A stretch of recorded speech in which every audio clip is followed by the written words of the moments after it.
Sí, claro. Bueno, en realidad esto lo pienso más como un cuestionamiento, ¿no? Hacia dónde va el diseño y la comunicación digital hoy en día. Sobre todo porque en mi carrera docente he trabajado con diseñadores y con comunicadores, específicamente diseñadores digitales. Y lo que vemos, voy a presentar un videito.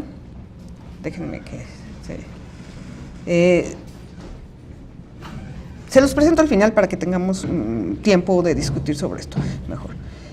Pero primero, la pregunta que siempre les hago a mis alumnos es, ¿con qué estás trabajando? ¿Cuál es la diferencia? O sea, porque pareciera que trabajamos con los mismos medios de antes, como el cine, como la televisión, etcétera. O que lo digital va a desplazar a estos medios, y no, son un complemento. Entonces, pero tendríamos que saber cuál es la materialidad con la que estamos trabajando. Y lo primero que tendremos que entender es qué es. Los medios digitales, sobre todo en Internet, cambiaron la forma de relacionarnos socialmente, al igual que la escritura y la fotografía, porque son bases de datos. ¿Y qué pasa con las bases de datos? Me registran formas de entender la vida. Me registra, me da certeza, entre comillas, claro está, porque también cabe una interpretación. Pero cuando yo entro en Internet, en el 94, cuando se libera comercialmente, hago que el mundo cambie en relación a eso. Se da paulatinamente, pero si se fijan, no es tantos años. O sea, del 94 aquí, ¿qué ha pasado? 23 años. O sea, no es mucho, en realidad.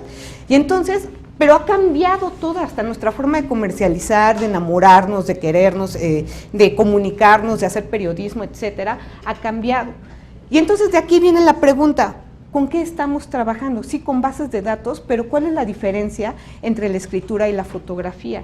¿Qué es lo que nos está dando estos nuevos sistemas digitales? Que son sistemas digitales que se construyen primero en una codificación digital, es decir, numérica, y que va a llegar a un usuario con una plataforma que puede entender fácilmente. Y además se enamora de esa plataforma, ¿no?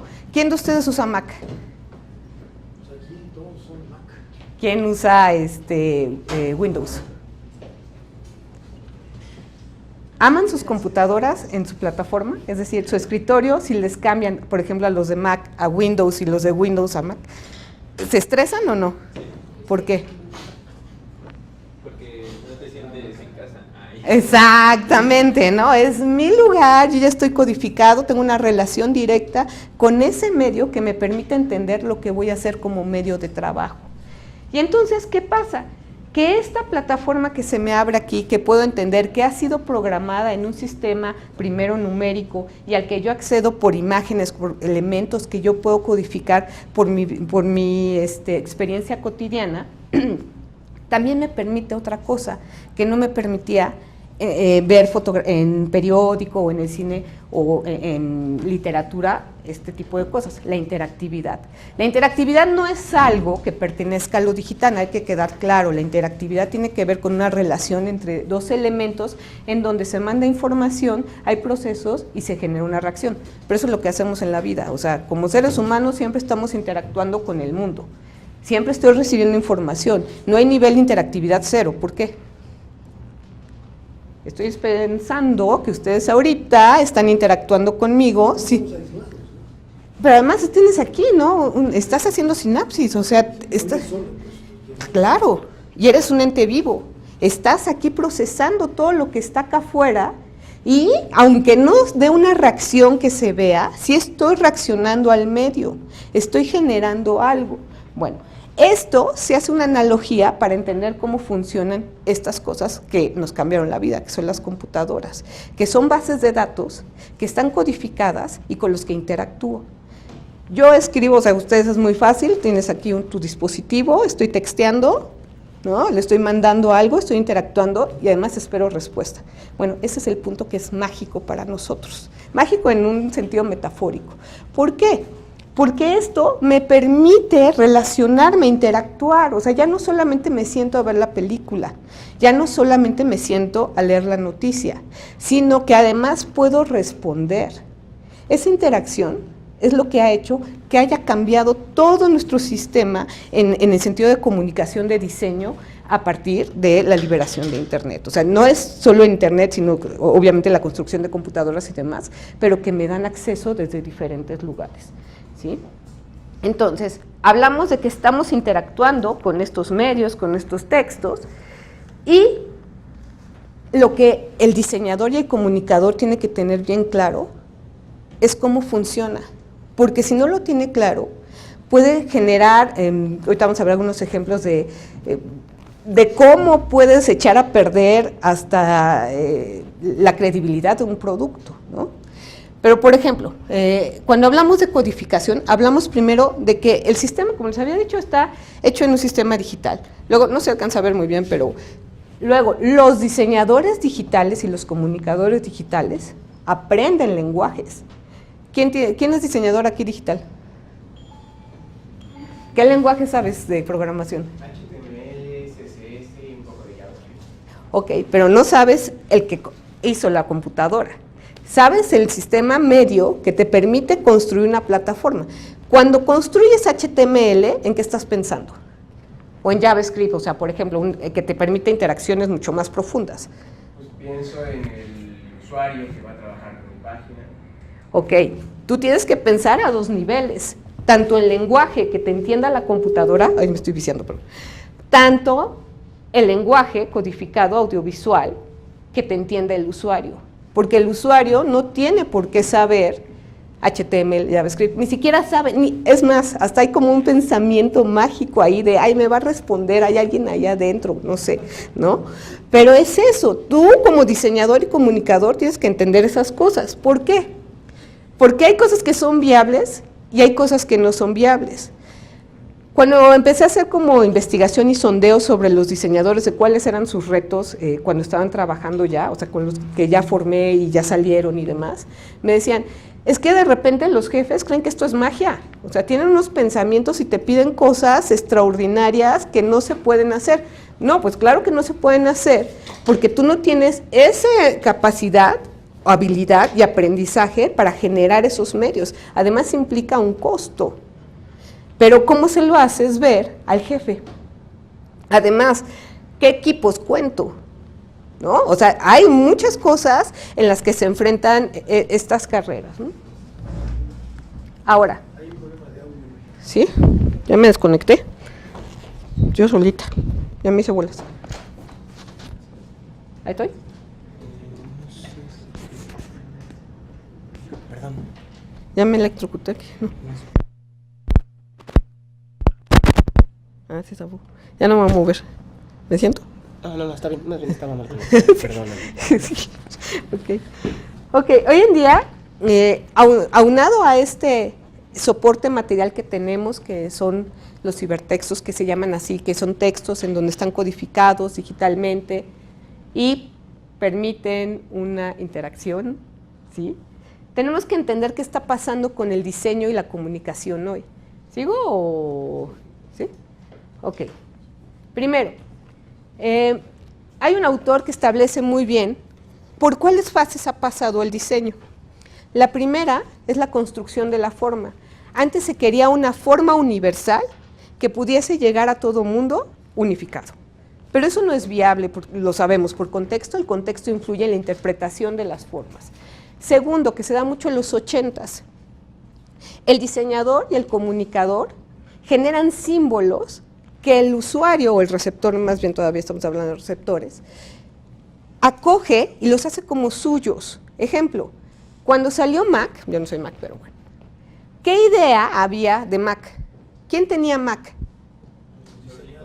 Exactamente, ¿no? Pero es todo un mundo simbólico que se construyó alrededor de la marca. Sin embargo, la liberación de Internet, el uso de computadoras personales, nos ha planteado algo, que nos ha hecho ver que siempre ha existido, solo que ahora es mucho más tangible. El receptor es un usuario e interviene en la conformación de ese contenido simbólico. Entonces, cuando yo estoy generando diseño, cuando estoy generando comunicación, sentidos comunicativos, contenidos comunicativos, tengo que pensar en ese usuario, porque además ese usuario en este momento va a intervenir fuertemente en cómo va a desencadenar el significado de esto. No sé si me explico. Por ejemplo, a ver, Felipe. Felipe, ¿tú qué te dedicas a hacer? Diseño digital, ¿no? Que yo acabo de llegar, ¿eh? No importa, pero es mi gallo. ¿En qué tienes que...? Tú cuando planeas un producto, ¿sí? Ya nos había dicho Diego que tiene que pensar en su usuario. Pero ¿qué pasa cuando ya está el producto y lo evalúas? ¿Se queda como tú lo decidiste? Yo creo que depende de si el producto se puede cambiar o no. Eso sería lo primero, ¿no? O sea, evaluarlo definitivamente, pero intervenirlo después de evaluarlo, pues depende del tipo de producto. Hay productos que sí se pueden intervenir y hay otros que como ya lo sacaste, ya quedó. Ya fue. Y entonces el asunto será planear una estrategia para posteriores mensajes o productos que quizás puedan cambiar la percepción del original, ¿no? Pero, ¿viste? Tú sí te tuviste que ir, aunque sea una estrategia y no pudieses modificar el producto original, para que cambiara y fuera aceptado. Y cambiarle la mirada. ¿Por qué? Porque ahora el usuario te va a hacer saber que no le gusta tu producto. Exacto, o sea, es inmediato, ¿no? O sea, simplemente, esto se ve, es muy grande el campo que estoy abarcando, pero para que vean de qué se trata, ¿no? En las redes sociales, si alguien no está de acuerdo, te lo hace saber, ¿no? Por ejemplo, ahorita acaba de pasar, me encanta ver cómo estos medios pueden publicitar y generar toda una ola de expectativas o de significaciones, etcétera, alrededor de un fenómeno. Ejemplo, ¿conocen a Marta de Baile? Bueno, ahorita Marta de Baile estuvo sumergida en un escándalo. Sí. No, pero esto me llamó mucho la atención por un video en Facebook. O sea, claro, quien emitió ese video en Facebook tenía ciertos seguidores, pero se hizo viral. Y lo siguen cuestionando. La he estado siguiendo porque quiero ver cuánto va a durar esto. Lleva 3 semanas. Y no baja, o sea, y lo que le están haciendo saber es que no les gusta. ¿Qué no les gusta? Que fume dentro de, ¿no? Y que sea incongruente, etc. Pero se los están haciendo saber, ¿me explico? No, que fuma cotidianamente. Como en la cabina de radio, invitaron a una asociación con Sofía. El niño, ¿no? Que es una estandopera. Entonces invitaron y yo a su prima que estaba embarazada, entonces en la cabina, no dijeron que les molestaba que fumara, pero está prohibido por la ley fumar en lugares espacios cerrados. En el mismo día de... Sí, en el mismo día de la presentación. Entonces, no, como, pero de la lucha contra el tabaco. Ajá, aparte en el día, no, es que en el día, después ella lo publicó a los 2 días lo publicó que había ido al programa y que Marta había fumado y ella estaba supuestamente sacando una campaña en contra de la lucha. Entonces se armó todo el relajo y ya. Es una crítica por su incongruencia. Exactamente, pero lo están haciendo saber. Y otra cosa es que esa crítica es en tiempo real, ¿no? Porque Claro. En las redes sociales es en tiempo real. Ayer tuvimos una conferencia sobre el papel de la creación de contenido en tiempo real y cómo es que los community managers tienen que precisamente manejar esa circunstancia, ¿no? De utilizar estas respuestas en tiempo real y todo se está dando en tiempo real. Claro, o sea, Ahorita estamos transmitiendo en tiempo real. Exacto, ahorita estamos usando streaming, pero por Usando las redes, precisamente. ¿Qué pasó? ¿Sí? Pero, por ejemplo, sí, esta cuestión mediática, en donde está Unido Rivera, bien apunta, y esta mujer, ¿no? Que vive en eso, ¿no? Pero, pero, por ejemplo, mi pregunta sería, que esto se hizo viral y demás, pero porque lo subió a alguien que también tiene cierto poder. Claro. No podemos distinguir la parte mediática del poder, porque... No. Exacto, ¿no? Sino tendría que ver esto Pero lo que sí podemos apuntar es que sí, no, tienes toda la razón. O sea, alguien que tiene, por eso decía, tiene sus seguidores. Pero lo que tenemos que apuntar es que se viralice. Y eso ya no depende solo del poder. Por ejemplo, tuvimos los 15 años de Rubí, ¿no? O sea, y no fue alguien, el cumpleaños de una gatita, ¿no? O lo que pasó ayer, ¿no? Que también nos permiten esta reacción de Netflix, este presidente que le respondió a Netflix, ¿no? No sé si supieron qué pasó. Bueno, Miguel Ángel Covarrubias se plagió un discurso de uno de los personajes de House of Cards. Pero así se lo plagió.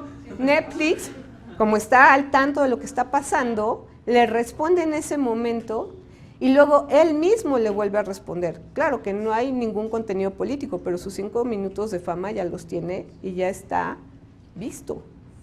Esto tiene que ver con la interactividad. O sea, y volviendo, ¿no? Para no salirnos de lo que decía con Felipe, el producto va a estar siendo criticado y te lo van a hacer saber. No es como antes, que no, o sea, sí no se compraba, pero aquí ya hay una voz que te está diciendo qué está pasando con lo que estás haciendo. ¿Sí se explica o no? Bueno, ¿ok? Ahora, de esto, de que planteamos que estamos trabajando con cibertextos, es decir, textos que me permiten una interactividad y que yo tengo que pensar el diseño en relación al contexto donde se está manejando, viene el gran reto de los diseñadores y comunicadores, que este es el punto de lo que quiero hablarles hoy. Es, primero, yo estoy como usuario en el mundo. Tengo mis relaciones, compro, hago mis productos, hago conocimiento, o sea, aquí están aquí presentes algunos escuchándome, etcétera, pero estamos aquí. Pero cuando el cibertexto me permite abrir un metamundo, una ventana en donde es virtual y donde parece que las cosas que hago son como reales, porque por nuestro cerebro sí pasa como reales, o sea, si yo pongo una queja, sí me estoy quejando. O sea, aunque me esté respondiendo la pantalla. Si yo estoy contando una historia a partir de la pantalla, sí le estoy viviendo la experiencia. El paso siguiente es que esa acción no se quede en el mundo virtual, sino que genere una acción en el mundo aquí, en este mundo. Es decir, no solo es el like, no solo es el comentario, es, por ejemplo, que se compre el producto, que se consuma, es, por ejemplo, que sí se haga conocimiento. Estaba con una alumna, ella trabaja en una editorial, ella es community manager, no es social media, y la llevaron a un, ¿cómo se llama? A una reunión en donde hablaban sobre cuáles eran las metas para poder generar ventas en libros a partir de los community managers. Y decían algo, es que la gente sí postea, la gente sí dice, la gente compra el libro, pero no lo lee. Entonces estamos teniendo ahí problemas también, porque no se está cumpliendo todo el ciclo. O sea, sí lo compro, ya, ok, ya generó la ganancia, pero ¿y luego qué va a pasar con eso? Porque además tendemos en los medios digitales, los community managers ahora, los social media, los diseñadores, subirnos a las modas. Cuando yo les ponía lo de Rubí, por ejemplo, ¿qué pasó ahí? Fue un evento externo que no tenía nada que ver con un grupo de poder ni nada por el estilo, pero ¿cuánta gente se subió a ese fenómeno para poderse publicitar? Ahí sí se logró todo eso, pero sin una calidad de contenido. Fue más bien irse con todo mundo. Entonces también tenemos un cuestionamiento. No solamente es hacer que se accione en el mundo, sino la calidad y la ética del contenido. ¿Qué produzco? ¿Produzco solo para vender? ¿Produzco solo para verme? ¿O cuál es mi intención como comunicador y como diseñador al producir contenido, subirme a la red y hacer que el otro baje de la red? No sé, o sea, ¿ustedes qué me pueden decir? ¿Cuáles serían sus líneas para generar ustedes contenido? Sobre todo, cuando vivimos en un medio en donde la novedad nos exige muchísimas cosas. O sea, es entendible por qué hacemos estas cosas, ¿eh?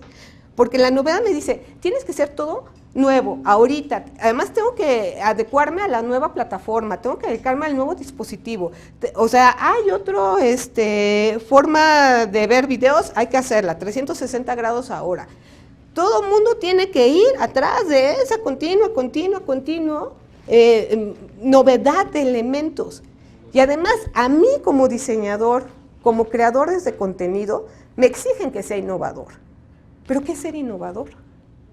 Esa es una pregunta fundamental, porque además está súper de moda ser innovador, ¿no? El nombre del juego. Exacto, ¿no? Ok. Pero no se puede ser innovador, niños. ¿Por qué? Ay, sí, niños, ¿eh? Como si estuviera en clase. No se puede ser innovador. ¿Por qué? Porque en principio mi usuario tiene que tener una relación con lo que digo y no puede ser totalmente nuevo. Cuando tenemos los celulares, ¿no? Hablando de estas innovaciones, si tengo el celular y es totalmente nuevo, ¿me adapto a él o tengo frustración? Me adapto con un tiempo, pero con una gran frustración. Pero además, el que diseña, tiene que diseñar contenido y elementos interactivos y demás en relación a este nuevo dispositivo. ¿Saben lo que implica eso en educación? En estar al pendiente de lo que está pasando cotidianamente. O sea, nadie puede seguir ese tren. Está cañón.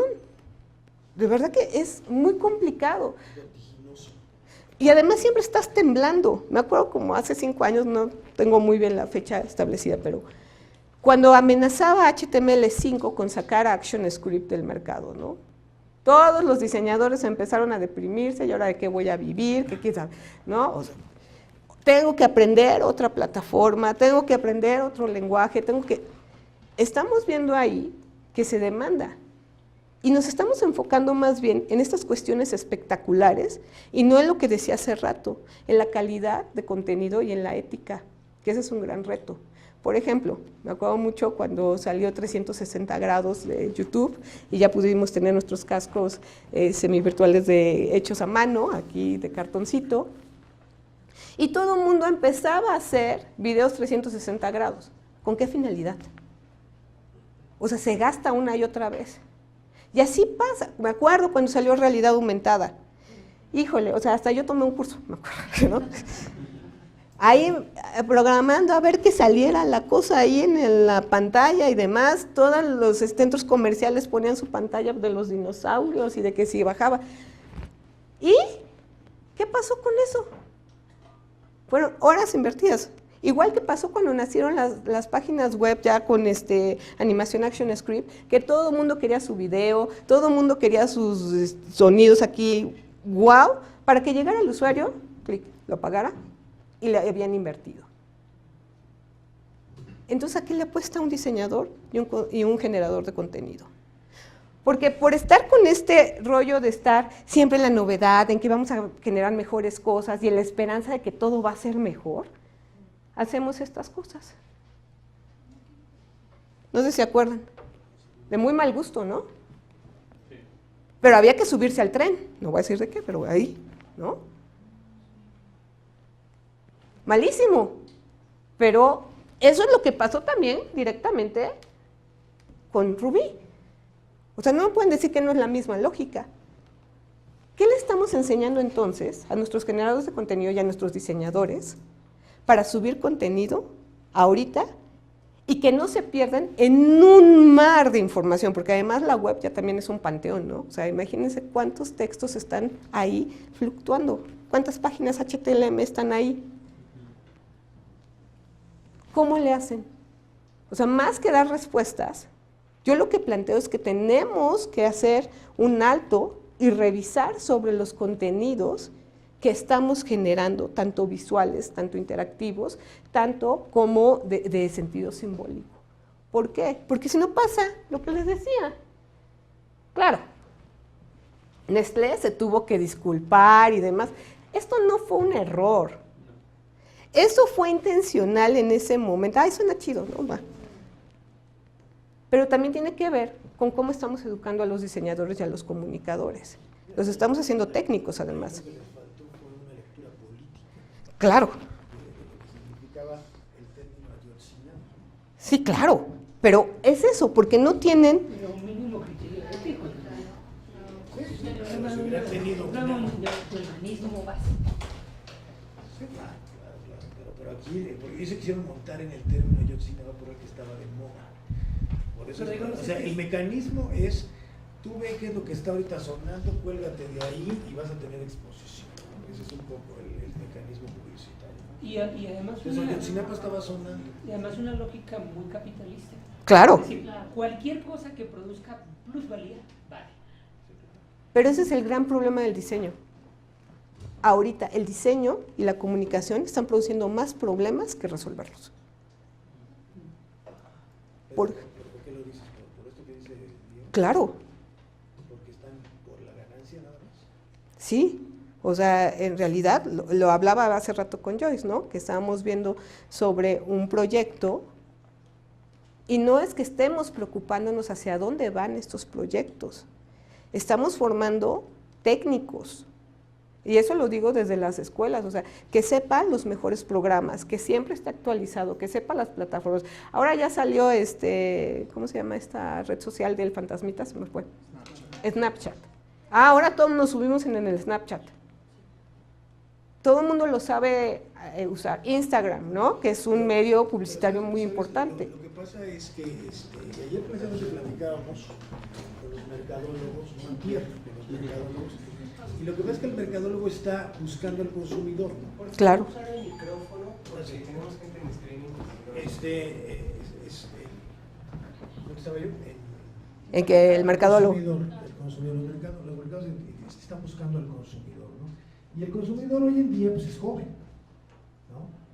Y los jóvenes son los que de alguna manera están precisamente atentos a las novedades y usan estas novedades, y por lo tanto se busca utilizar las novedades para captar esos mercados jóvenes, ¿no? Entonces resulta que la innovación no solamente es bueno, sí es por la ganancia, porque finalmente lo que andan buscando es aumentar su mercado, ¿no? Y por lo tanto sus consumidores.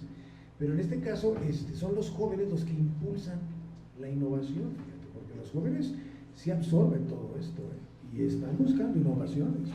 Pero es lo que decía Diego, ¿no? O sea, el capital sobre el contenido, sobre la reflexión. Pero no son los jóvenes solos, o sea, los jóvenes los formamos nosotros. O sea, sí.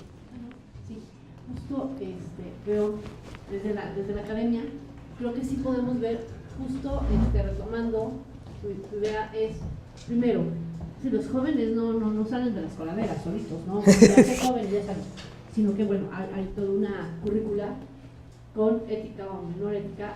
Estoy yo en diferentes instituciones, y hay instituciones en verdad en donde la premisa básica casi nos las tatúan cuando entramos y firmamos contrato, es que tenemos que ser gente eficiente, y ese eficientismo es capital, y entonces si no, los chavos no van a ganar lana.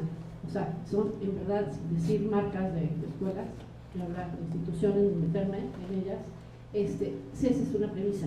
Y entonces los chavos, claro, dicen, claro que absorben todo, pero no porque no es aislado, ¿no? Estamos en un contexto y es una situación sociohistóricamente determinada, y donde, bueno, yo creo que lo que cabe es la reflexión, en donde estoy yo parada, desde agarrarse la cara, bueno, aquí, ¿qué es lo que estoy haciendo, qué no puedo hacer?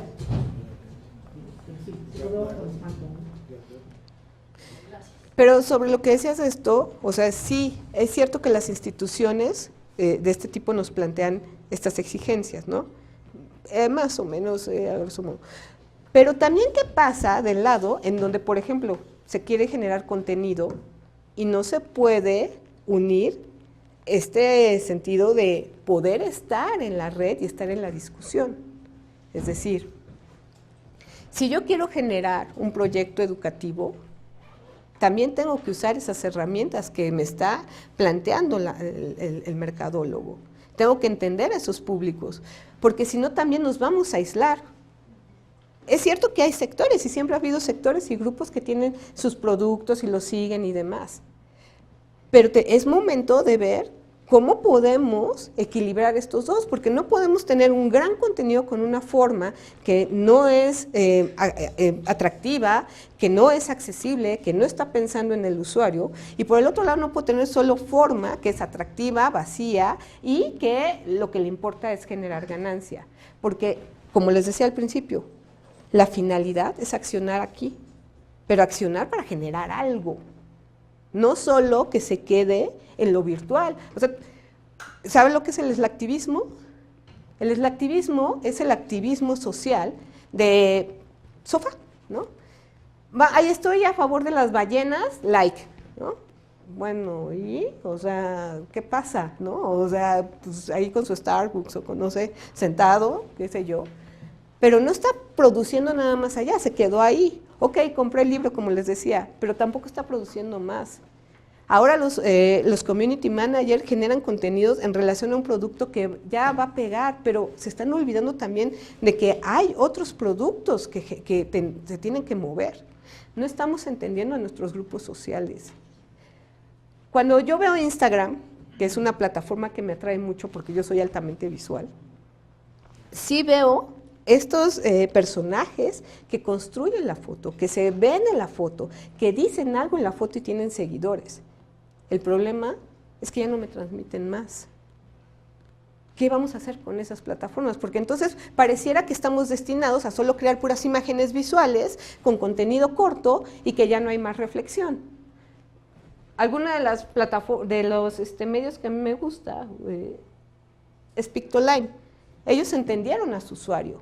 Si bien son cápsulas pequeñas de información, al menos dan algo más de información con la infografía, ¿sí? Pero también tenemos que atacar, no solo quedarnos ahí, sino hacer que el mismo receptor se quede con algo, pero también le gusta investigar sobre algo más, que eso es lo que nos está faltando hoy en día, ¿no? No tener solo conversaciones básicas, solo usar la red para ver qué me estimula, sino yo como diseñador y como comunicador sí tengo una responsabilidad, generar contenido y contenido de calidad, y tengo que generar que el que me lee o que me ve haga algo hacia afuera, porque nos estamos quedando solo en la imagen y en el cibertexto que interactúa, pero que se queda, como les digo, en el mundo virtual. ¿Qué pasa más allá? O sea, vamos a acabar en una Ayotzinapa, le dieron crunch. Qué terrible, ¿no? Porque además, cuando decían ahorita, ¿no? de estos jóvenes, sí los estamos formando nosotros, y era también mi apunte de hace rato, estamos formando técnicos. Están faltando materias teóricas y reflexivas en los programas de educación.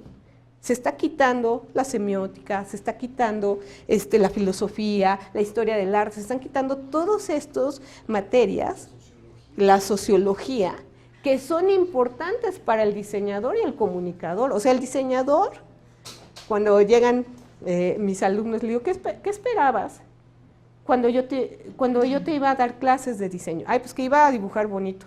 Sí, bueno, una de tus habilidades fundamentales es saber dibujar, pero también es saber pensar y transmitir a partir de esa imagen visual.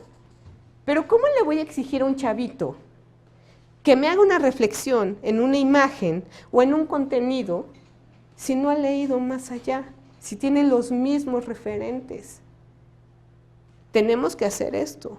La escuela, las instituciones, tenemos que voltear a formar a esos jóvenes con contenido que les permita cuestionar lo que están haciendo. No solo usar lenguajes y que quede espectacularmente padre, ¿no? O sea, pues ya tengo mi anuncio en 360. Ah, pues chido, ¿no?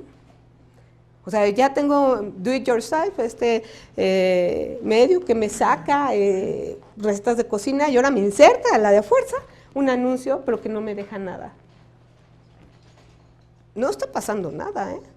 Porque además es cierto, los consumidores sí consumimos por gusto, sí tenemos necesidades y tenemos gustos específicos, pero el diseñador hay que educarlo para entenderlo y darle algo más allá que solo la imagen bonita. No sé si hay algún cuestionamiento, pregunta o demás.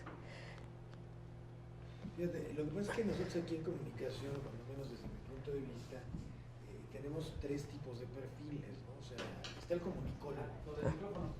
Sí. Aquí en comunicólogo tenemos tres tipos de perfiles, ¿no? Está, por ejemplo, el comunicólogo, ¿no? Que ciertamente es un estudioso de los procesos de comunicación y normalmente es un profesional interdisciplinario porque pues, la comunicación es un fenómeno que requiere de la concurrencia de muchas disciplinas para entender, sobre todo la comunicación humana, que es muy compleja, ¿no? Y luego si a eso le agregamos medios, más, ¿no? Y ese es el comunicólogo, ¿no? Luego está el comunicador, que es precisamente el que sería, digamos, el equivalente al diseñador, ¿no? En donde realmente tienes que construir mensajes, ¿no? En nuestro caso es mensajes a través de múltiples medios y a través de múltiples lenguajes, ¿no? Y luego está el comunicante, que es precisamente el que ejecuta, ¿no? A partir de saberes técnicos, ¿no? Y que en un momento dado pues, podría incluso ahorrarse la capacidad de pensar, ¿no? Y simplemente ejecutar.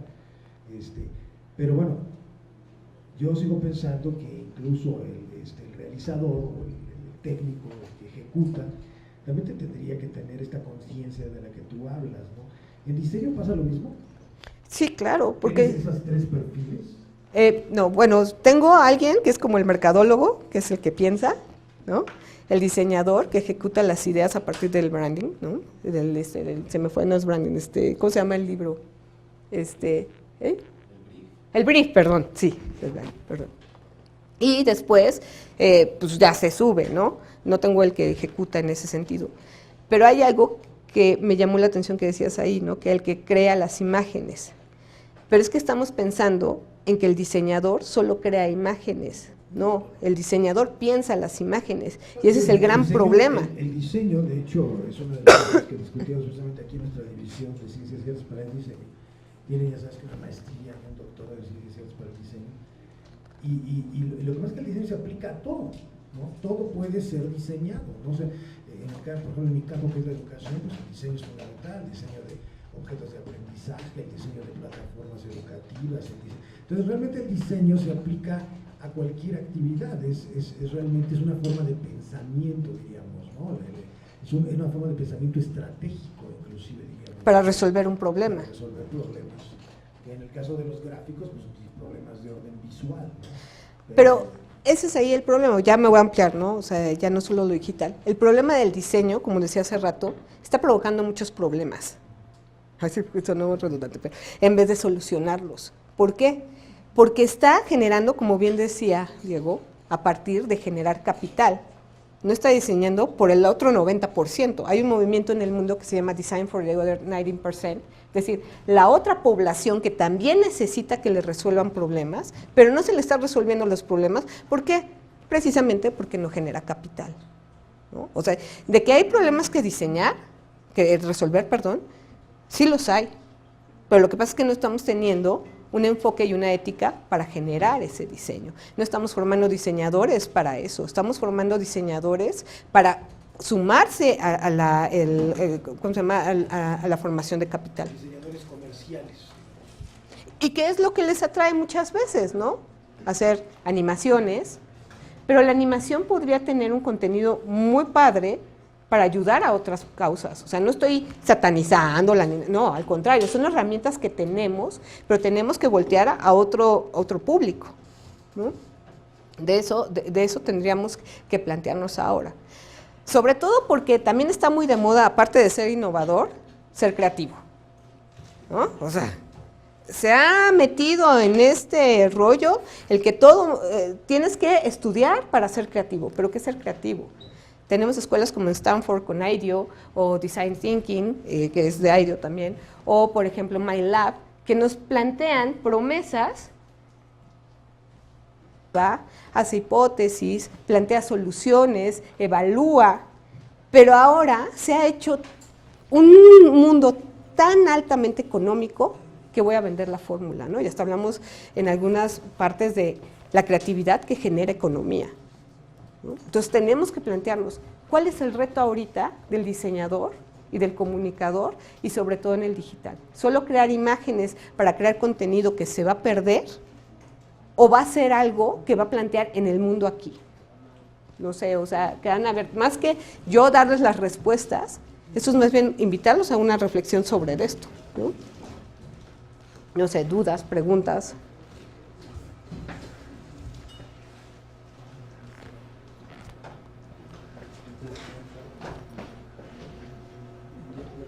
Sí. Si está en verde, ¿no?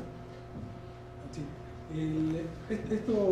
Esta reflexión que nos invitas a hacer, no sé, en esta me recordaba un poco, ¿no?, en esta teoría más o menos empírica de la administración de empresas, suele verse bastante en el conflicto que suele haber entre los departamentos de marketing y los de ventas, ¿no? Claro. Porque los de marketing suelen tener mucha manga ancha para decir las bondades y beneficios de un producto, pero los de ventas se enfrentan al producto de verdad frente al cliente de verdad y bueno, a veces no coinciden, ¿no?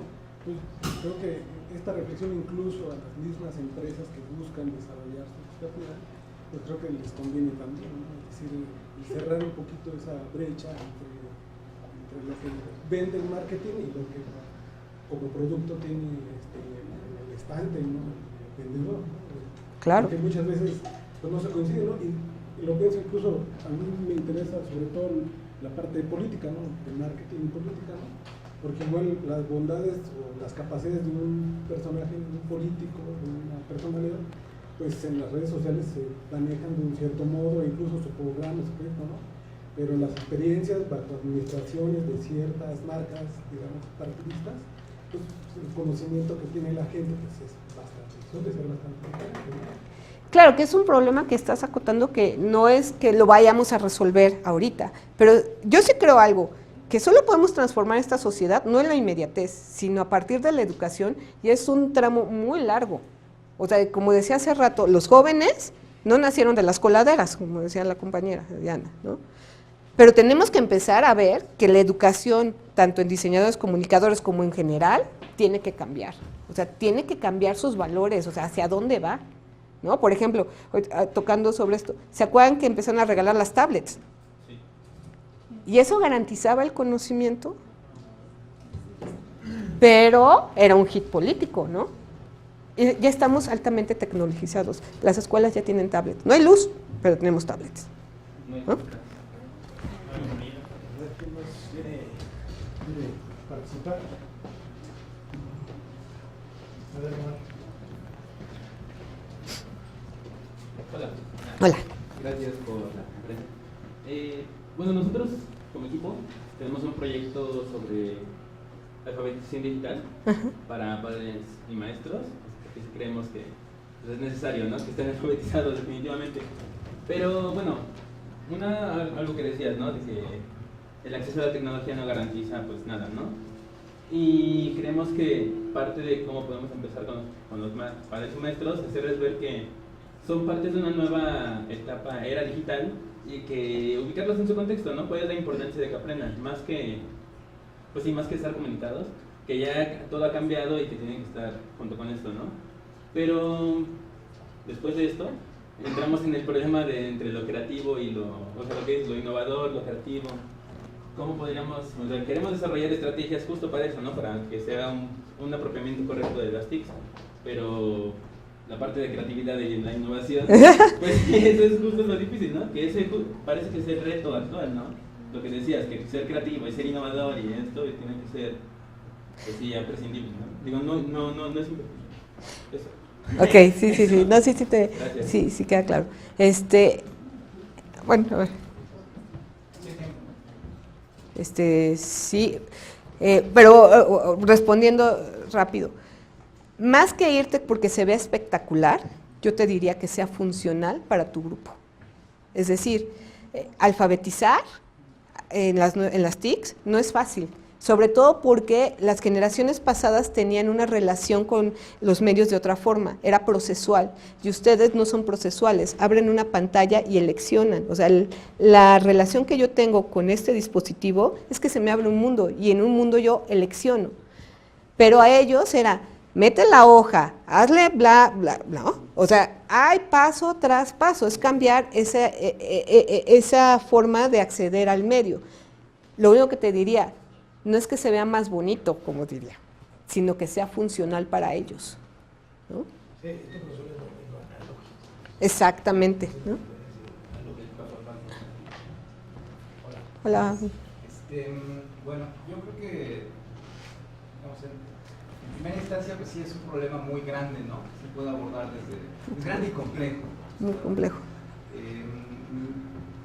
Empezaría diciendo que coincido mucho con Guiomar en el sentido de que la base para empezar a resolver los múltiples problemas que se han planteado es la educación. Y en mi experiencia navegando el mundo tanto profesional como el mundo académico, creo que la carencia más grande que tenemos los docentes es la ausencia de pensamiento crítico. Yo creo que para comunicación, para diseño, para arquitectura, para biología, digamos, para cualquier ser humano que pretenda vivir siendo un ciudadano productivo, ético, etcétera, la primera alfabetización que se tiene que hacer es en el pensamiento crítico. O sea, se le tiene que enseñar a los alumnos a pensar críticamente, a manejar palabras como sesgo, tendencia, a manejar principios de falseabilidad, de reproductibilidad, para que puedan distinguir la verdad de lo que no lo es. Digo, eso puede abrir una lata de gusanos, ¿no? Pero yo también una conferencia de la posverdad. Sí. Bueno, aparte. ¿Qué es eso, no? Y cuando tengamos que escoger entre subjetivo, etcétera, sin hacer a un lado la ética, porque por un lado, digamos, ¿cuál es la brújula, no? Donde, en un mundo en donde podemos decir que hay una posverdad, lo cual es una cosa loquísima. Sí. Y en donde uno se supone que podría escoger la interpretación, yo creo que ahí el compás sería la ética, pero esto también conlleva, digamos, yo creo que hay que huir al relativismo, y para poder huir al relativismo, creo que tenemos que recurrir al pensamiento crítico, ¿no? Y a lo que un cuate que no recuerdo cómo se llama, llamaba como la retroargumentación, o sea, como que decir que tenemos hambre es válido siempre y cuando sí tengamos hambre, de lo contrario no es verdad. Y nuestra disciplina, oficio, o como lo queramos definir, es muy vulnerable a la subjetividad, a la charlatanería, porque finalmente estamos dentro de la ciencia social, estamos dentro de la humanidad, estamos dentro de cosas que no son ciencias naturales, no estamos discutiendo la gravedad, por ejemplo, ¿no? Estamos discutiendo cosas que no se pueden probar luego y que además cambian, son constantemente cambiantes. Dentro de todo ese mar de broncas, sigo creyendo tengo mucha convicción y mucha evidencia, por decir, que el ingrediente fundamental es el pensamiento crítico. O sea, hasta que no podemos diferenciar una cosa de otra, no podemos empezar a atajar estos problemas que nos planteas yo. Ahí el llamamiento que daría a los compañeros docentes es a que podamos diagnosticar a nuestros alumnos sobre cómo ellos pueden entender la realidad en general y cómo entienden la realidad de su profesión.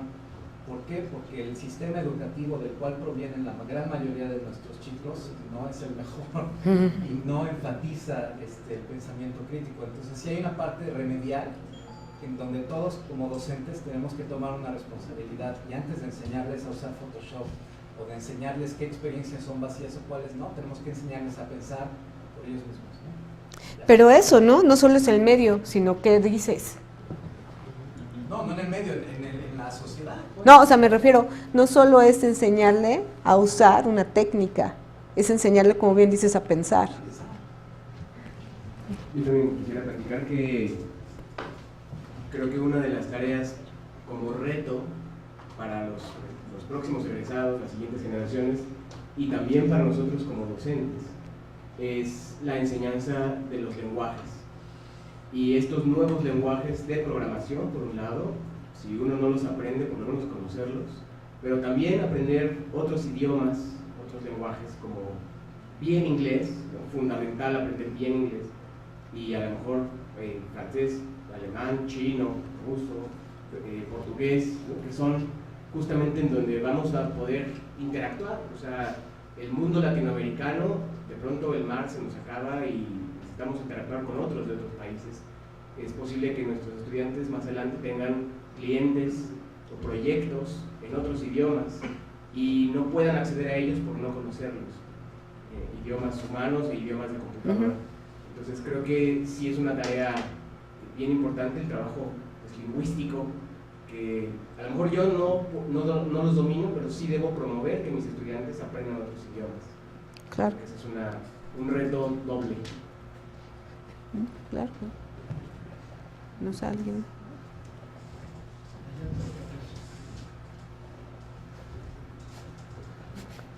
Gracias. Dos cosas sobre innovación, y aquí yo sí voy a defender la innovación. creatividad, ¿no? Ajá.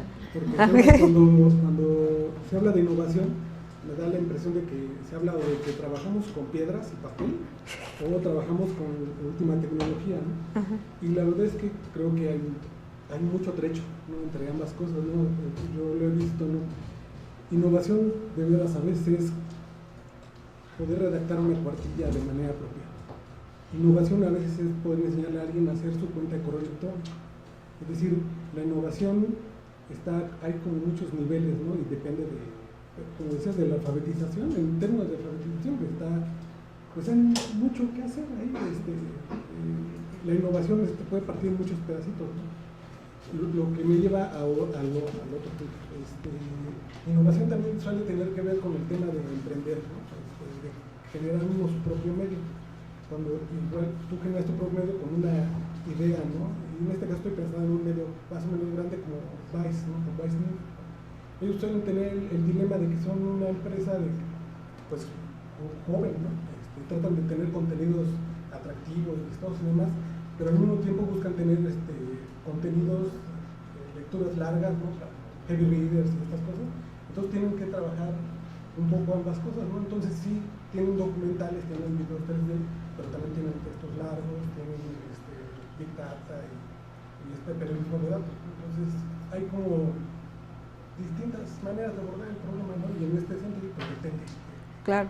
Pero aquí hay una cosa que sí necesito aclarar, porque se daría un concepto no muy claro sobre la innovación. Exacto. El conocimiento se deriva del conocimiento, la innovación se deriva del conocimiento. Claro. O sea, para tú innovar necesitas conocer y después aplicar. Y cuando tú conoces un problema y lo entiendes, y luego ese conocimiento lo aplicas en una solución, entonces estás innovando, ¿no? Entonces sí se tiene que partir del hecho que toda innovación requiere de un conocimiento de la problemática, de la realidad en la que queremos abordar, ¿no? Porque no cualquiera innova, eso es a lo que me refiero, ¿sí? O sea, no cualquiera por hacer las cosas distinto ya está innovando, tiene que conocer, ¿no? Y para eso se tiene que investigar, y por eso la investigación se convierte en una habilidad fundamental en cualquier forma educativa. Hoy en día, pues nosotros aquí en la UAM, precisamente es el eje de nuestro modelo educativo, ¿no? El aprender a investigar precisamente para poder proponer soluciones. Tú decías aquí, ¿cómo le vamos a hacer innovar con los maestros y los papás? Bueno, pues primero conociendo a los maestros, a los papás, conociendo lo que es la escuela, conociendo lo que es los procesos educativos a nivel de educación básica, y en la medida que tengas un conocimiento sobre esta realidad en la que vas a operar, pues vas a poder empezar a diseñar objetos de aprendizaje que puedan tener algún efecto en procesos concretos, ¿no? O sea, dentro de un salón de clases, dentro de una escuela. Pero tienes que conocer tu escuela, tienes que conocer a tus profesores, tienes que conocer a tus alumnos, y entonces ahí es donde la investigación se vuelve fundamental para poder desarrollar, ¿no? Aplicaciones e innovaciones, ¿no? Entonces sí es importante que asociemos la innovación con la investigación. Bueno, algo que apuntaba es fundamental. Lo que pasa es que la innovación se ha asociado con una cuestión de mercado, de tengo que ser innovador y tengo que estar siempre generando cosas nuevas. Pero se nos ha olvidado que no se trata, o sea, como bien dices, de generar algo que se vea diferente, ¿no? Algo que se nos está olvidando, que tiene que ver con lo que decía Felipe, es que no hemos enseñado a nuestros alumnos a observar y a ponernos en el lugar del otro. Es decir, yo observo, veo la problemática y si me pongo en el lugar del otro, hago empatía, puedo entender qué está pasando. Pero si solamente lo veo como un observador ajeno a esa realidad, así de, o sea, por ejemplo, ¿no? Cuando alfabetizas, yo te voy a alfabetizar porque yo sé manejar muy bien las computadoras y esto está muy fácil y bla, bla, bla, bla. No es cierto. O sea, hay que entender qué está pasando con esa persona que no puede acceder a la computadora. a mí me tocó alfabetizar a mis papás ya son personas mayores, tienen 75 años, ¿no? Mi mamá ahorita, yo le digo que es una millennial actualizada, ¿no? O sea, porque todo tiene tablets y no sé qué tanta cosa, y todo le hace touch y demás.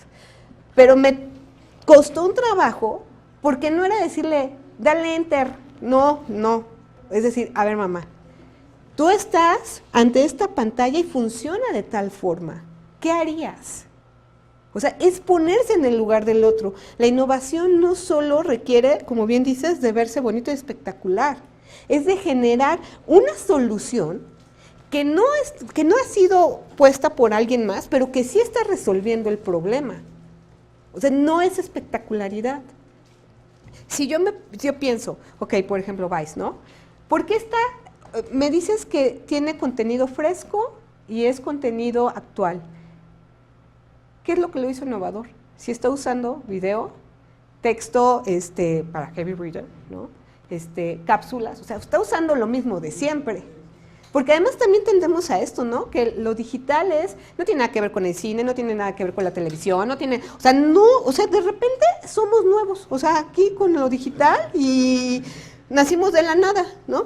Se nos olvidaron miles de años de pintura, miles de años de escritura, se nos olvidó todo eso, o sea, nosotros del 94 para acá somos una generación extraterrestre porque llegamos aquí, ¿no?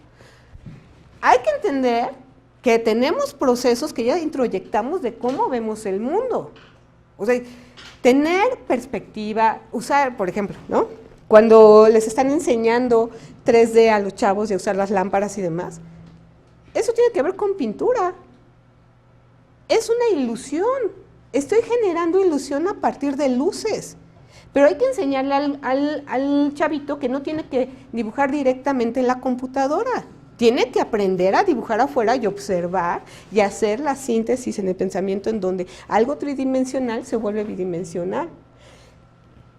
Entonces, ¿cómo hablamos de innovación? Por ejemplo, en un canal de noticias, si queremos olvidar todo el pasado. No, tenemos que entender, como bien decías, todo el conocimiento que tenemos que retomar todo ese conocimiento exacto y observar al usuario. Eso es lo que se nos olvida. Tengo que observar a mi usuario. ¿Por qué mi usuario consume noticias? Ahorita que les decía lo de Marta de Baile, ¿por qué tiene tanto apogeo esa mujer? La verdad es que esa mujer es un producto muy bien hecho. Y obvio que iba a tener el hit, sea quien sea. ¿Qué está haciendo ella que no está haciendo un investigador para plantearse en ese medio? Aunque son cosas muy distintas, estamos de acuerdo, ¿no? Obedece a cosas muy distintas. Pero ¿por qué no podemos entender cómo está funcionando el usuario para retomar esas cosas y engancharlo, encandilarlo? No tenemos que sacar una pepita de oro de la nada, ¿no? Tenemos que entender lo que sí tenemos en el mundo, cómo lo hemos trabajado y cómo se lo voy a dar a mi usuario. Simplemente Trump, ¿por qué Trump gana en sus tweets? ¿Por qué todo el mundo está ahí atrás de Trump? Si todo el mundo lo odia. Porque sabe perfectamente que el escándalo vende. Él está siguiendo su misma estrategia de toda la vida. Bueno, nosotros tenemos que aprender algo de eso, ¿no? O sea, antes de descartarlo, entender por qué sí está funcionando en mi receptor. No sé, ¿algún otro comentario? O no sé cómo andamos de tiempo. Estamos bien, tenemos hasta las 2, pero Así que, no sé, otro ¿alguna otra apunte, nota. Lo que pasa es que viene muy al caso tu ponencia, porque nosotros, por ejemplo, ahorita aquí en la UAM estamos replanteándonos nuestra carrera de comunicación, ¿no es cierto? Entonces, incluso tenemos aquí un equipo de chicos también que está haciendo una investigación sobre la formación de comunicadores y el mercado profesional a partir del uso de las nuevas tecnologías, cómo realmente está cambiando las condiciones de la práctica profesional, pero también las condiciones de la enseñanza, ¿no? y del aprendizaje, ¿no? O sea, el currículum tiene que cambiar, ¿sí? el modelo educativo tiene que cambiar. Digo, el maestro Xochimilca, yo soy muy Xochimilca, creo que desde que nació moderno, ¿no? y todavía hasta la fecha nuestros principios siguen siendo vigentes, ¿no? Pero en general uno sí tiene que plantearse el modelo educativo, ¿no? Que es precisamente lo que Nuño no hizo, se le olvidó el modelo educativo, primero hizo la evaluación, y luego, ¿qué es lo que vamos a evaluar? No sabía ni lo que iba a evaluar, ¿no? Porque en realidad era otro el fin de la evaluación, lo que está pasando también ahorita aquí en nuestra universidad, porque nos quieren evaluar, por cierto, de veras, niños, Aplíquense así. 2 semanas a los profesores en un sitio que verdaderamente ellos se lo pueden. Hablando de innovación. Qué bárbaro, es un sitio. ¿Qué pasó? ¿Tú quieres decir algo? Sí. Qué bueno, ya provoqué. Bueno, justo hablando de esto, de lo de la modificación del plan de estudios, el otro día platicaba con unos compañeros sobre el plan. Cada trimestre retomamos un medio, ¿no? Periodismo, tele, cine, bla, bla. Entonces uno comentaba que podría agregarse como un trimestre de internet, ¿no? Y de medios digitales. Y otros comentábamos que no, o sea, que no tiene que estar como, o sea, que no se puede hacer ya esas separaciones, como tú empezaste aquí con la ponencia diciendo eso, ¿no? Que no podemos como separarlos y que tienen como que actuar juntos. Exacto. Entonces, hablábamos de la necesidad de esa parte en el plan de estudios de la carrera, ¿no? O sea, contenidos digitales, como toda esta teoría, esta parte teórica o técnica digital, pero aplicada a cada medio, ¿no? Pero además, hoy por hoy, el internet es un medio de medios. Claro. Hoy internet es un medio de medios, se produce televisión, se produce radio, se produce televisión, se produce gráfica, ¿no? O sea, el internet es un medio de medios y eso hace que desde mi punto de vista la carrera de comunicación tendría que aprender a usar los nuevos medios desde cuarto, ¿no? Desde cuarto de televisión. Es que falta algo que siempre he visto en las carreras, seccionan las materias, es tele, es cine, es diseño, o sea, pero están todos separados. Y no hay una estrategia, o sea, debería haber una materia, algo así, de estrategia de intercomunicación entre medios. O sea. Ah, bueno, sí. O sea, sí, no, pero es que totalmente, porque además pareciera que las TIC ya desplazaron, pero no estamos integrando. Hay mucha gente en la República que sigue viendo la tele y se está generando contenido para televisión. Que sea malo no quiere decir que no se genere, ¿no? En Netflix, o sea, todos los vía streaming, están generando programas que se derivan de la conjunción de la teletransmisión de programas de series de televisión con películas, con cine. Pero tenemos que entender eso, cómo se unen, no cómo se separan. ¿No? Pues, si no tienen otra... Diego, por favor. Bueno, primero gracias, Guiomar, por la conferencia, por la sensibilización. Me parece muy interesante lo que nos viniste a plantear. Creo que hay un asunto muy interesante, varios asuntos interesantes en lo que tú has desarrollado aquí. Y en particular me llama la atención la posibilidad de pensar justo en esta lógica de la voluntad de la innovación, o de la expectativa de la innovación, de pensar en un nuevo diseño.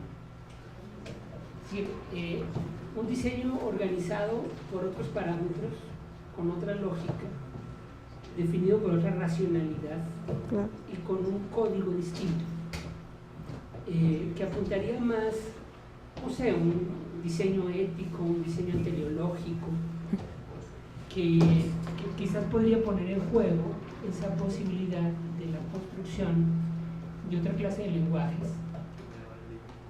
Una de las cosas que me parecen más sorprendentes de todo este proceso de digitalización es esta dinámica de captura del lenguaje y de privatización del lenguaje.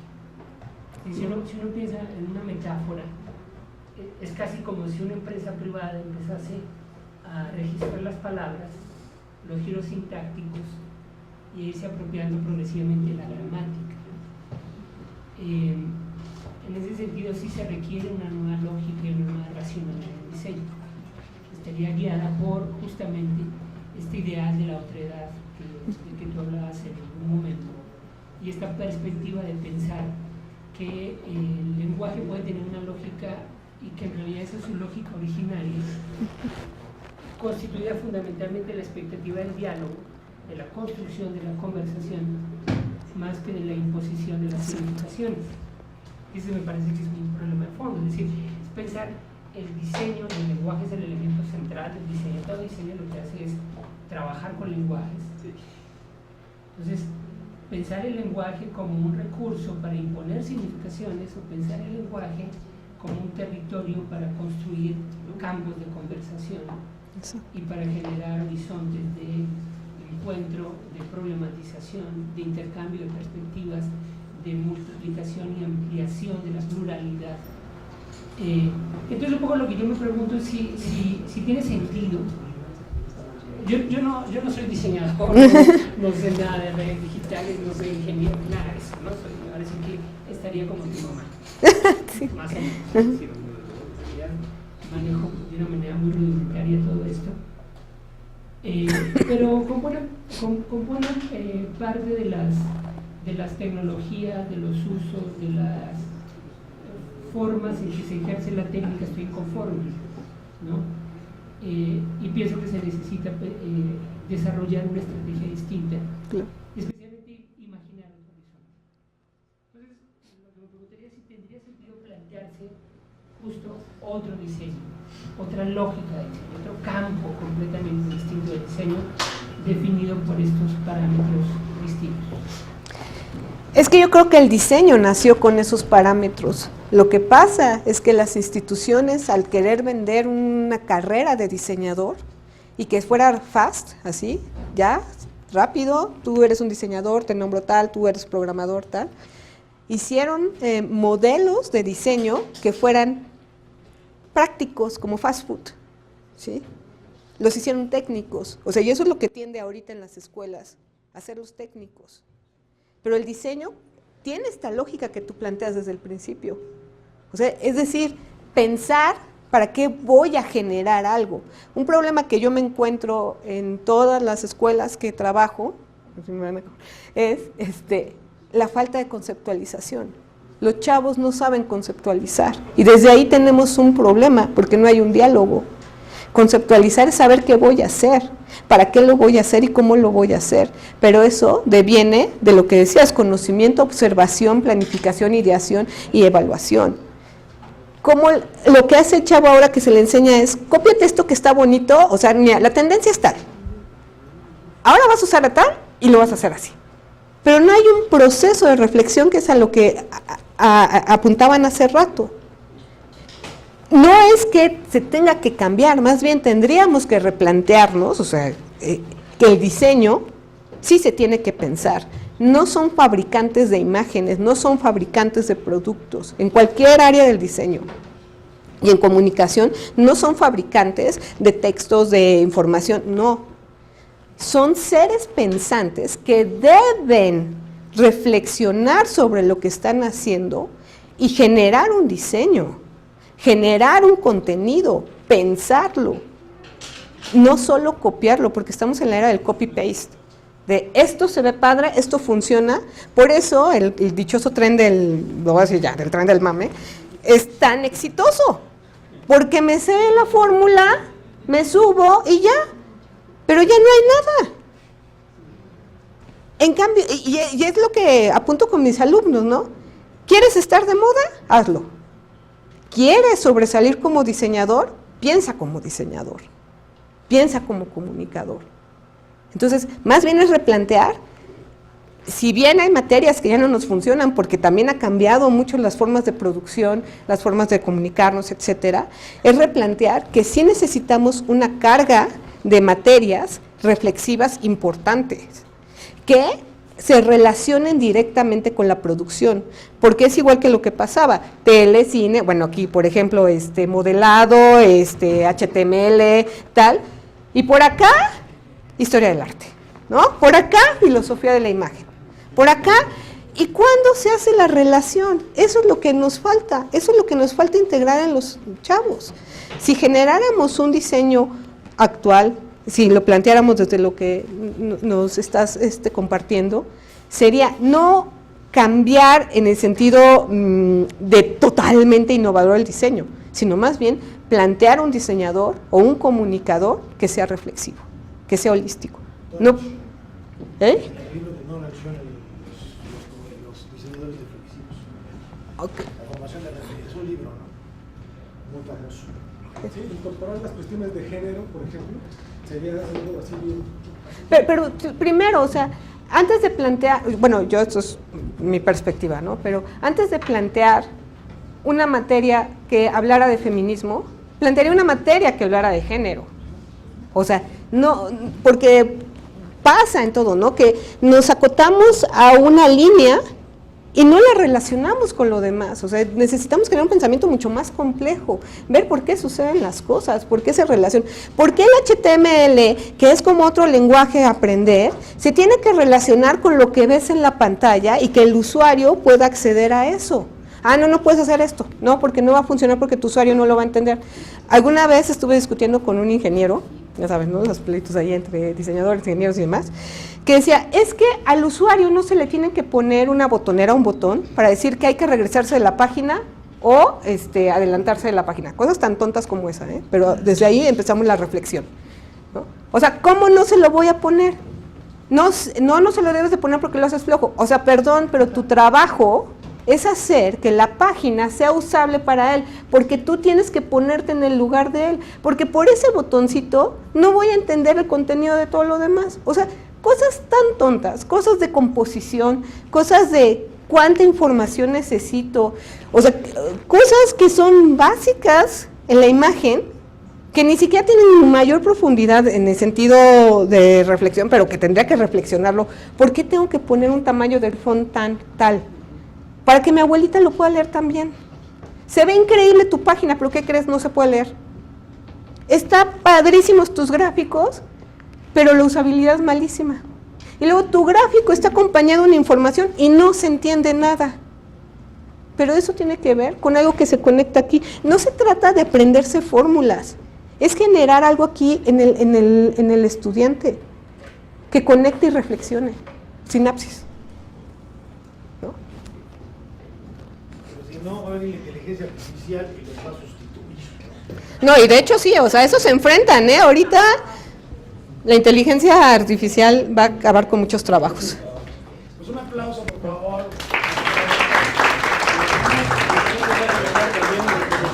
Muchas gracias. Gracias. Aquí en nuestro Bueno, entonces, y un recuerdito aquí para que no te olvides de nosotros. para hacer sinapsis. Muchas gracias. Yo espero que... Muchas gracias. Y yo espero que Omar nos acompañe en otras semanas porque tiene muchas cosas que compartir.